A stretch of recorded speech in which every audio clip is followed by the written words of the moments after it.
Hello friend, good morning. देखिए बेटा, आज की वीडियो में अपन पढ़ने वाले हैं बहुफेज प्रणाली। ठीक है। और इसको इंग्लिश में बोलते हैं पॉलीफेज सिस्टम बोलेंगे।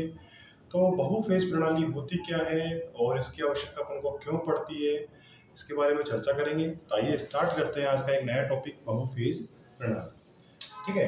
देखो बेटा, अगर परिभाषा की बात करें पॉलीफेज सिस्टम की, तो परिभाषा ऐसे देंगे कि एक से अधिक फेजों की क्रम को बहुफेज प्रणाली कहते हैं। ठीक है।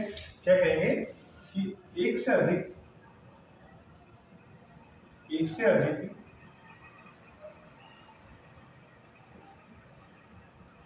फेजों के क्रम को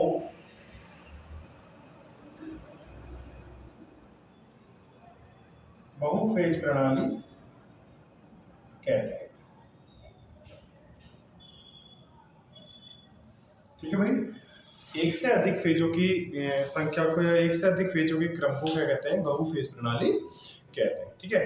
तो देखो, अब टॉपिक यह आता है कि अपन को बहुफेज सिस्टम की, पॉलीफेज सिस्टम की आवश्यकता पड़ती क्यों है। ठीक है।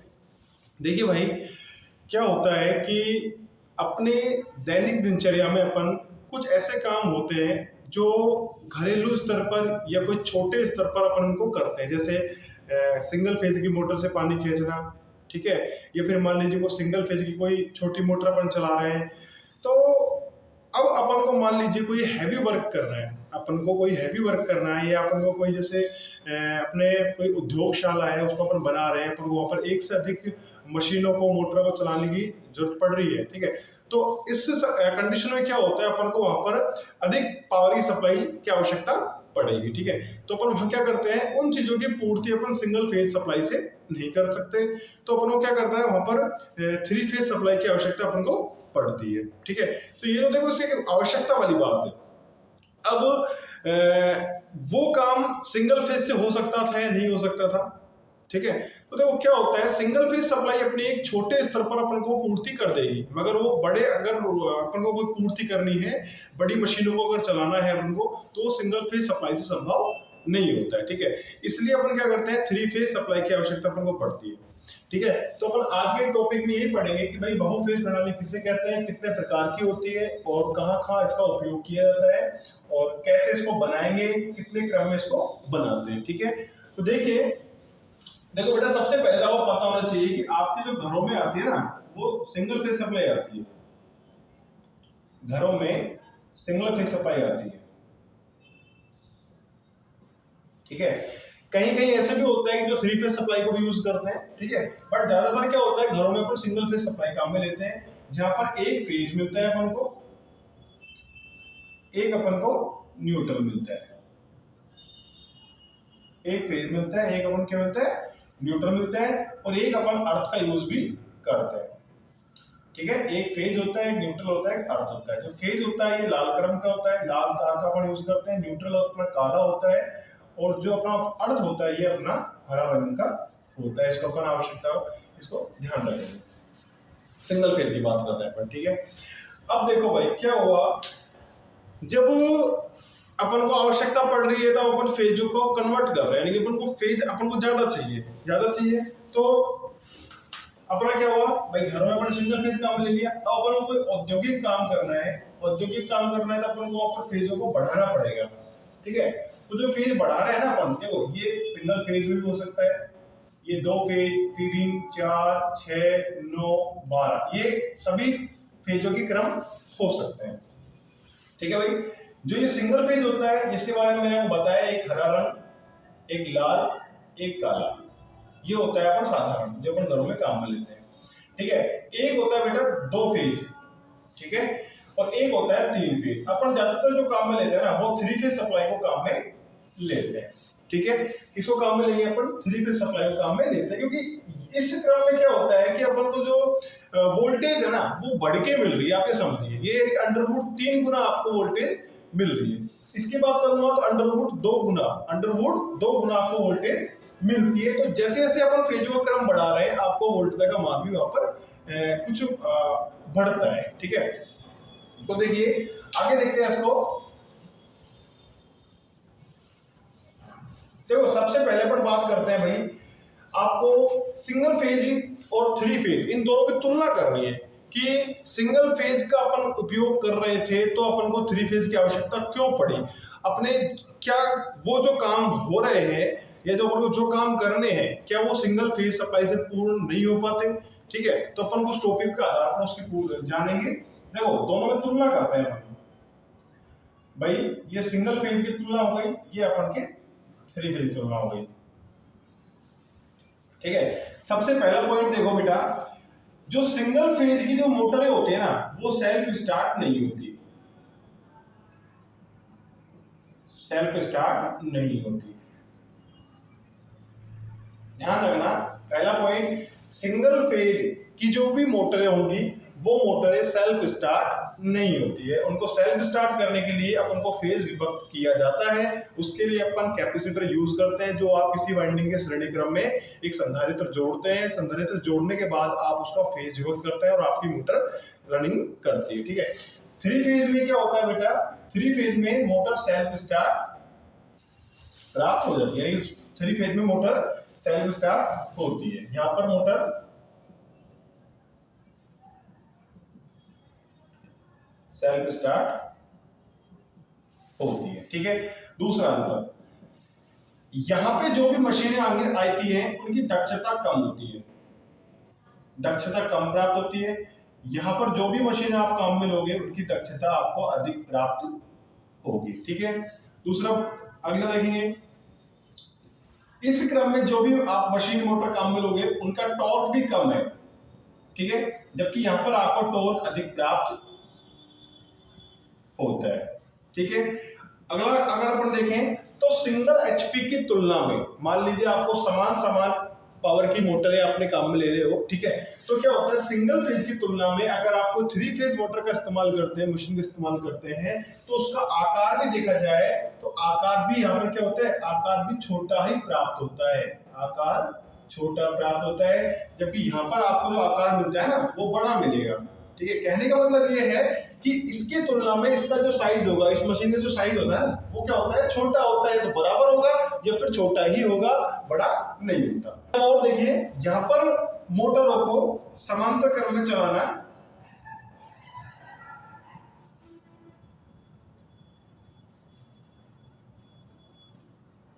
कठिन होता है। ठीक है, जबकि यहां पर आप इनको समांतर क्रम में, समांतर मतलब दो मशीनें आपस में समांतर में चल रही हैं, जबकि यहां पर आप इनको समांतर में आसानी से कर सकते हैं, आसानी से किया जा सकता है। ठीक है, ध्यान रखेंगे इन सब चीजों को। आगे देखिए, देखो यहां पर क्या होता है बेटा, जो सिंगल फेज है ना उसमें अपन को ओनली सिंगल फेज सप्लाई प्राप्त होती है, यहां पर केवल एक फेज सप्लाई प्राप्त होती है। ठीक है, जबकि यहां पर अपन थ्री फेज में अपन दोनों प्रकार की, यानी कि आप 440 वोल्टेज और एक सिंगल फेज जो लाइटिंग लोड के लिए होती है ना 240 वोल्टेज, दोनों वोल्टेज आप ले सकते हो। यानी कि यहां पर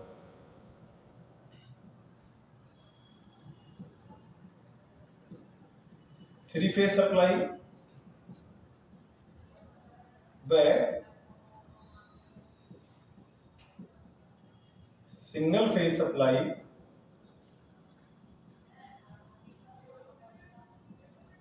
दोनों संभव है। ठीक है, दोनों में अंतर याद रखेंगे अपन। ठीक है भाई, देखो ये इनकी तुलना है भाई, अपन को आवश्यकता क्यों पड़ रही है, आवश्यकता पड़ रही है भाई अपन यहां से अपन को सुविधाएं हैं। ठीक है, यहाँ पर अपन थ्री फेज में देखो मोटर की दक्षता अधिक मिल रही है, मोटर उच्च टॉर्क से चल रही है, पावर फैक्टर उच्च प्राप्त हो रहा है। दूसरा अगर साइज की बात करें तो साइज बराबर या फिर छोटा प्राप्त हो रहा है। ठीक है, यहाँ पर आप इससे सिंगल फेज या फिर यहां से आप सिंगल फेज या फिर थ्री फेज दोनों एक साथ चला सकते हैं। ठीक है, कनेक्शन करके स्टार में कनेक्शन करके आप वाजी के साथ सिंगल फेज भी ले सकते हो और आप थ्री फेज भी ले सकते हो, जबकि यहां पर ये संभव नहीं होता है। ठीक है भाई, अब आगे देखते हैं अपन,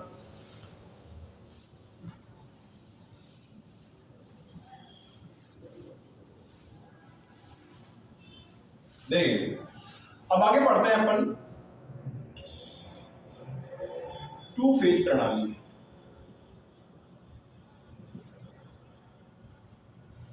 टू फेज प्रणाली, देखिए टू फेज प्रणाली में क्या होता है, एक तो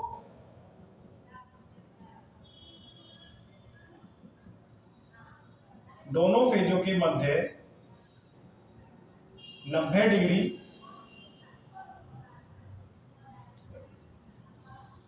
विद्युतीय डिग्री अंतराल होता है। पहला पॉइंट। दूसरा पॉइंट होता है इसमें लाइन वोल्टेज बराबर होता है √2 फेज वोल्टेज। ध्यान रखने को, ठीक है, दोनों पॉइंट आपको याद रखने। टू फेज प्रणाली में क्या होता है, दोनों फेजों के मध्य 90 डिग्री विद्युतीय अंतराल होता है, और लाइन वोल्टेज क्या होता है, फेज वोल्टेज का दोगुना होता है। ये अपन को याद रखना है, ठीक है। दूसरी बात करूं, इसका जब लोड, देखो लोड देने के लिए दोनों वाइंडिंग दी अपन ने, ठीक है, और यहां से अपन इसका न्यूट्रल निकाल रहे हैं। क्या किया अपन ने, यहां से अपन इसका न्यूट्रल निकाला, ये अपन ने लोड लगाया, ठीक है, और यहां से अपन इसको न्यूट्रल दे देते हैं। दो वाइंडिंग है, ठीक है भाई, एक को अपन ए, इसको अपन मान लेते हैं बी, ये हो गया ए डैश, ये होता है बी डैश, ठीक है। दोनों वाइंडिंग होती हैं, और दोनों वाइंडिंग जो होती है 90 डिग्री के अंतराल पर होती है, और इन दोनों वाइंडिंगों के कॉमन सिरे पर से अपन न्यूट्रल निकालते हैं, और यहां से अपन इसको ड्यूअल लोड देते हैं, ठीक है। ये फेज और ये न्यूट्रल, इस दोनों के बीच अपन जो वोल्टेज मापते हैं अपनी, तो यहाँ पर फेज वोल्टेज प्राप्त होती है, वीपीएच जिसको बोलेंगे, ठीक है। यानी ये न्यूट्रल, ये फेज। यहाँ पर आप जब वोल्टेज मापोगे तो आपको वीपीएच यानी कि फेज वोल्टेज प्राप्त होगी भाई, ठीक है। और अगर इसके अपन फेजर डायग्राम की बात करें, तो जो फेजर डायग्राम होता है इसका, वो होता है, जैसे मान लीजिए इसको अपन ने ई ए मान लिया, इसको अपन ई बी मान रहे हैं, और ये दोनों वाइंडिंग 90 डिग्री के अंतराल पर है, और ये इसका रिजल्टेंट वोल्टेज यानी कि ईटी प्राप्त होगा, ठीक है। देखिए यहाँ पे क्या है, ये ई स्क्वायर, सॉरी ईटी का स्क्वायर इक्वल टू ये स्क्वायर प्लस ई बी का होल स्क्वायर। देखो दोनों बराबर बराबर में है, आपको पता है दोनों जो वाइंडिंग होती है, इनका वाइंडिंग में टर्न की संख्या बराबर होती है। दोनों वाइंडिंगों के अंदर जो ईएमएफ या वोल्टेज पैदा होती है, उनका फ्रीक्वेंसी समान होता है, ठीक है, सब कुछ समान है। तो मैंने क्या किया, इनको दोनों को ई स्क्वायर और इसको ई स्क्वायर दोनों को लिख देता हूँ, यहाँ पर ई टी स्क्वायर है आता है, ठीक है। अब इसको मैं ई ए स्क्वायर लिख सकता हूँ, और इसको मैंने ई टी स्क्वायर लिखा, ठीक है भाई। तो जब इसकी बात करता हूं तो मैं ET बराबर √2E, ठीक है, ये मेरा ET बराबर √2 गुना पेज वोल्टेज के बराबर प्राप्त होता है, ठीक है। तो इस प्रकार से अपन इसका दो फेज प्रणाली का फेजर डायग्राम से अपन ये ज्ञात कर सकते हैं, ठीक है भाई। अब इसके बाद अपन देखते हैं तीन फेज प्रणाली को।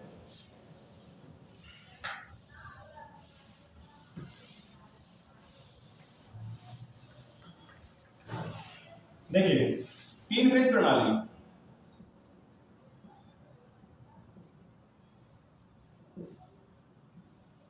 तीन फेज प्रणाली में क्या होता है, तीन वाइंडिंग होती है,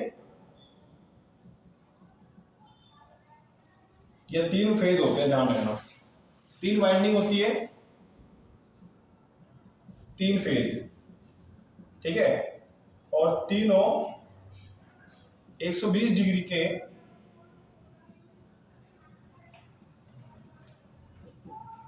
विद्युतीय कोण पर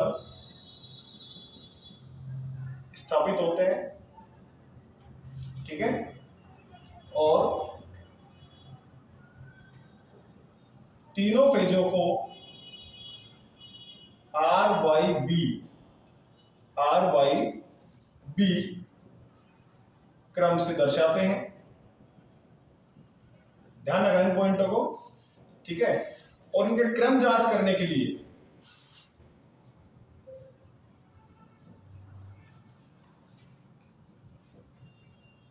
क्रम जांच क्रम जांच कौन सा, कि भाई आपका जो फेज क्रम आर वाई बी है कुछ उल्टा तो नहीं हुआ। फेज क्रम जांच करने के लिए phase sequence tester, phase sequence tester या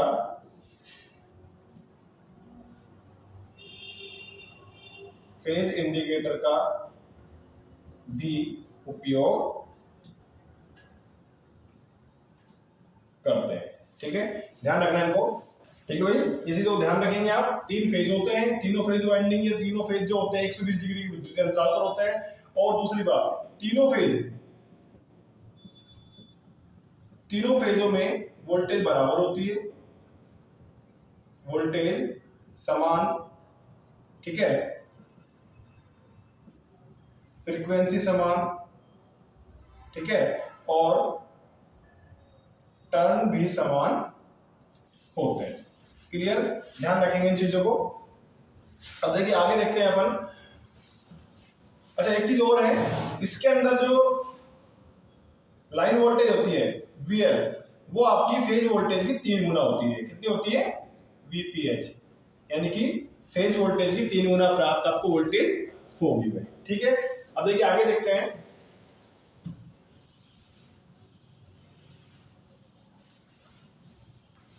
अब देखो, अगर मैं पावर की तुलना करूं तो सिंगल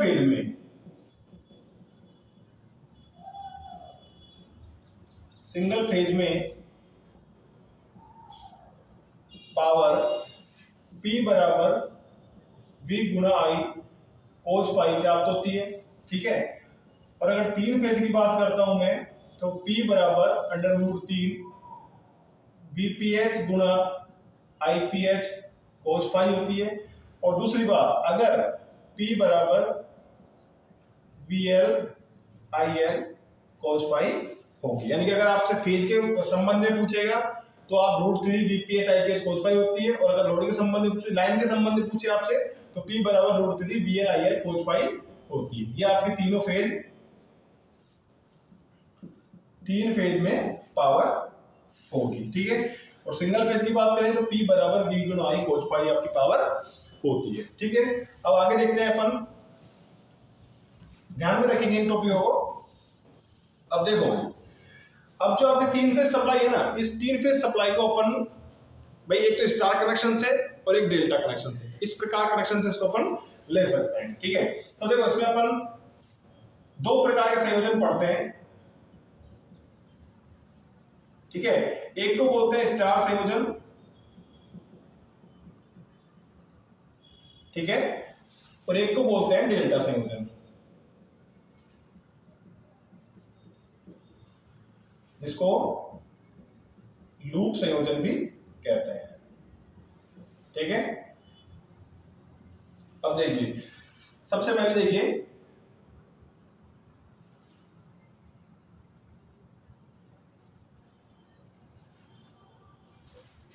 ये स्टार होता है,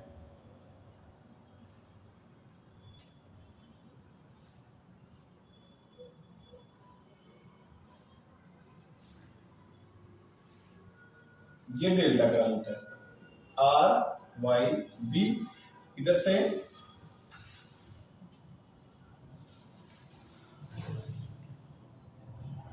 ये R है, ये Y होता है और ये B होता है, और यहां जगह से इसका एक न्यूट्रल पॉइंट निकलता है। ठीक है, देखिए R वाइंडिंग Y ये संयोजन किया जाता है। देखो परिभाषा की बात करूं मैं तो ये R वाइंडिंग है, R फेज है, ये Y फेज, ये B फेज। अब मान लीजिए R फेज का पहला सिरा, B फेज का पहला सिरा और Y फेज का पहला सिरा, पहले यानी कि तीनों को पॉइंट जो निकल रहे हैं, ये जो अपन कॉमन करते हैं, ठीक है, कॉमन करने से जो संयोजन बनता है ये आपका स्टार संयोजन कहलाता है। ठीक है, और जहां पर ये कॉमन होते हैं बिल्कुल वहां जैसा अपन एक न्यूट्रल पॉइंट निकालेंगे। ठीक है, डेल्टा की बात करूं तो इसमें भी 3 फेज होता है, R Y B फेज होते हैं। ठीक है, परिभाषा की बात करूं तो पहली वाइंडिंग का, जैसे मान लो पहली वाइंडिंग का पहला सिरा, ठीक है, दूसरी वाइंडिंग के दूसरे सिरे से, पहली वाइंडिंग का पहला सिरा, ये पहला सिरा है, ये दूसरा सिरा। देखो पहली वाइंडिंग का पहला सिरा अगली वाइंडिंग के दूसरे सिरे से, और अगली वाइंडिंग का पहला सिरा वो तीसरी वाइंडिंग के पहले सिरे से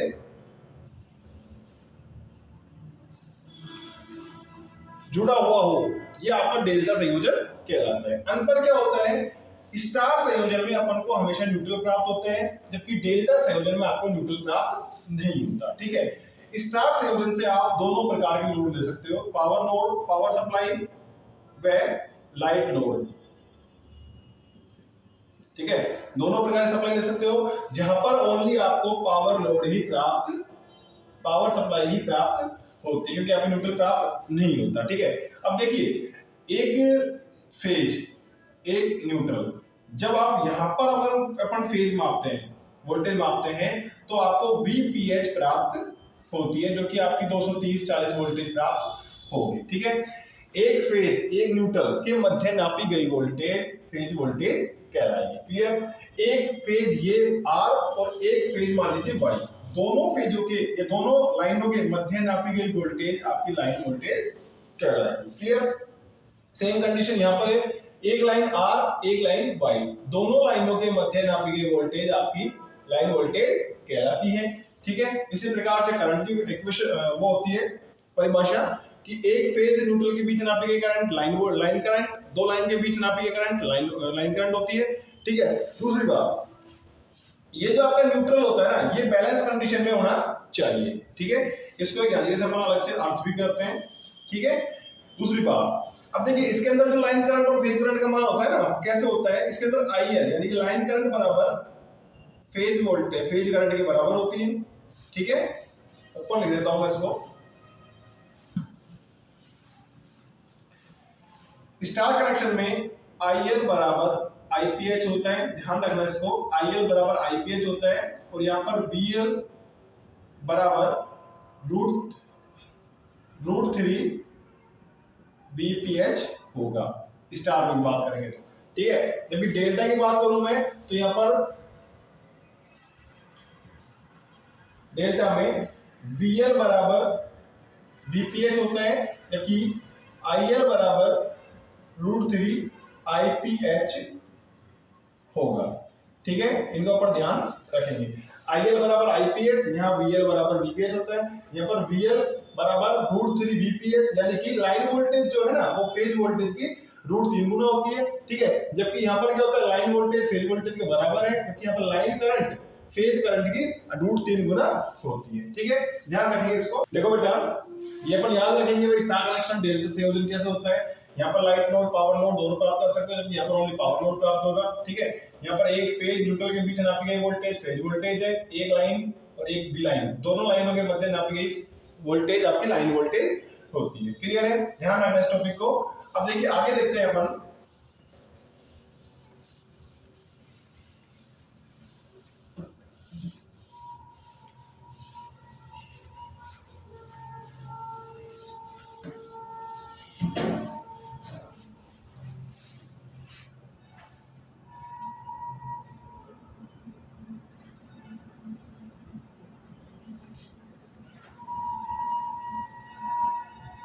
देखो एक होता है बेटा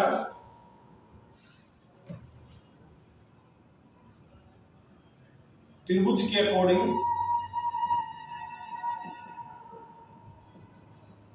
पावर ज्ञात करनी है, पावर ज्ञात करना। ठीक है, देखो एक त्रिभुज बनाया, ठीक है भाई, जो उसका आधार होता है ना, यहां पर अपन लेते हैं हमेशा वास्तविक शक्ति। कौन सी लेते हैं, वास्तविक शक्ति लेते हैं, जिसको ट्रू पावर भी कहेंगे, और इसको अपन किलोवाट में मापते हैं। ठीक है, ए बी सी। ठीक है, ये होती है भाई एपरेंट पावर, आभासी शक्ति, आभासी शक्ति होती है, और यहां पर होती है प्रतिकारक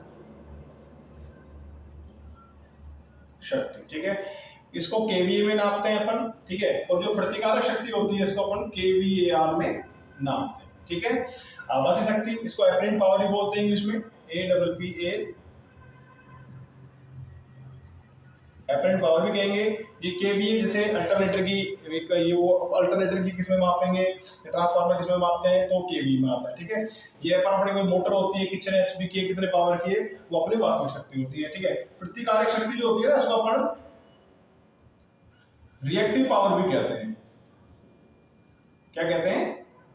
रिएक्टिव पावर भी उसको कहेंगे। ये आपकी रिएक्टिव पावर होती है जो लंब है, वास्तविक शक्ति जो आधार होता है, और आभासी शक्ति जो आपका केवी में मापा जाता है। ठीक है, और यहीं से ही आपका एक फॉर्मूला और निकल के आता है पावर फैक्टर का,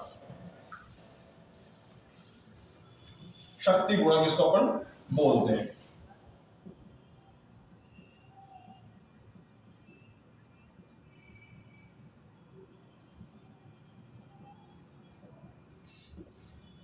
पावर फैक्टर।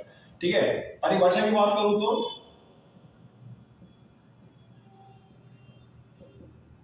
वास्तविक शक्ति बटा आभासी शक्ति।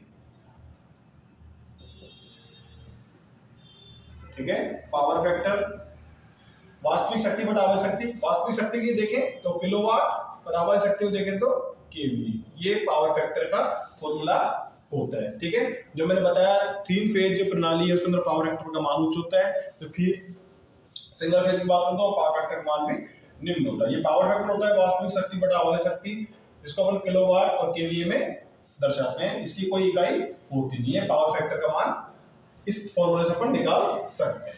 ठीक है, ध्यान रखना इसको। अब देखिए, जो 3 फेज में जो वो होती है पावर होती है ना, उस पावर को ज्ञात करने के लिए कुछ विधियां अपनाई जाती हैं। वो कौन कौन सी विधि है वो अपन देखते हैं।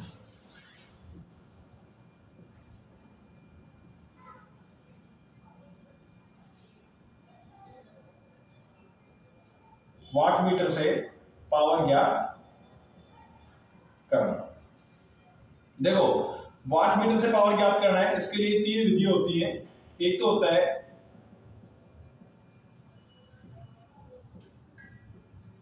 सिंगल वाट मीटर विधि, एक होता है 2 वाट मीटर विधि। ठीक है, और तीसरा होता है 3 वाट मीटर विधि। ठीक है, सिंगल वाट मीटर जो होता है ना, ये क्या होता है, तीनों फेजों के अंदर, तीनों फेजों में अपन अलग अलग वोल्टेज वाट मीटर लगाते हैं। ठीक है, और ये हमेशा संतुलित लोड पर, संतुलित लोड पर जहां न्यूट्रल हो, वहां इसका इस्तेमाल करेंगे। 2 वाट मीटर जो विधि होती है, इसको अपन संतुलित असंतुलित, संतुलित और असंतुलित दोनों में काम लेते हैं, जबकि ये आपकी असंतुलित में काम आती है।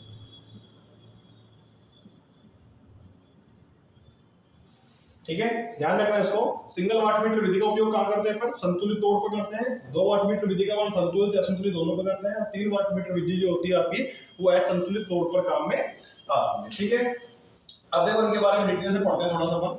देखिए,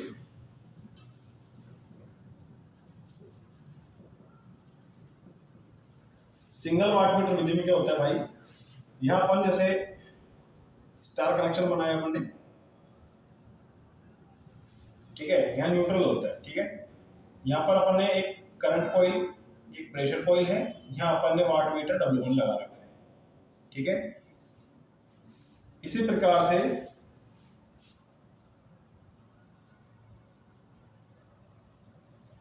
ये कंबाइन कर देते हैं, ये W2 आ गया। ठीक है, या फिर इसको ऐसे भी कर सकते हैं अपन, अगर समान, भाई तीनों में देखो, पहली बात तो समान पावर में काम मिलेगा, यानी तीनों फेजों में जो पावर है ना, वो बराबर होना चाहिए। W1 पावर का W1 वाट मीटर यूज करते हैं।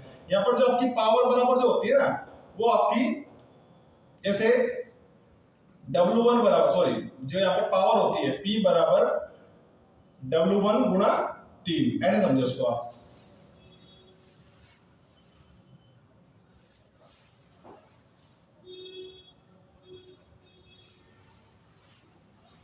P बराबर W3, यानी कि पहले फेज की पावर, दूसरे फेज की पावर और तीन की फेज की पावर 3 गुना हो जाती है। ठीक है, इसमें जो ये वाली जो कुंडली होती है ना, इसको करंट कॉइल कहते हैं। क्या कहते हैं? करंट कॉइल कहते हैं। और ये वाली जो कुंडली होती है ये प्रेशर कॉइल कहलाती है। ठीक है, ये करंट कॉइल होती है, इसको प्रेशर कॉइल कहते हैं। जो करंट कॉइल होती है ना, ये मोटे तार कम टर्न होते हैं, इसमें पतले तार अधिक टर्न होते हैं, ध्यान रखना। ठीक है, सिंगल में। दूसरी बात, अगर मान लीजिए न्यूट्रल नहीं हो, इस कंडीशन में क्या करते हैं हम? अगर न्यूट्रल नहीं हो तो अपन क्या करेंगे?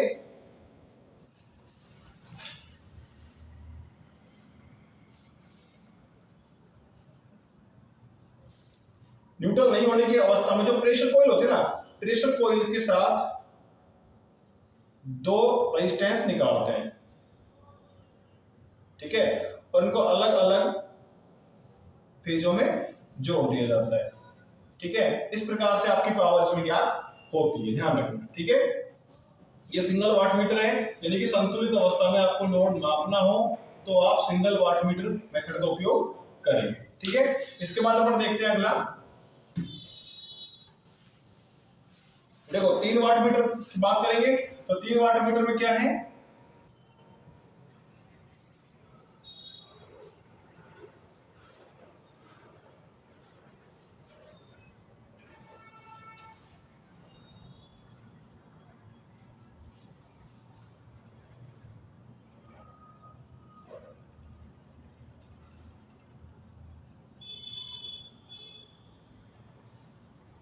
ठीक है, और इनका तीनों का प्रेशर कॉइल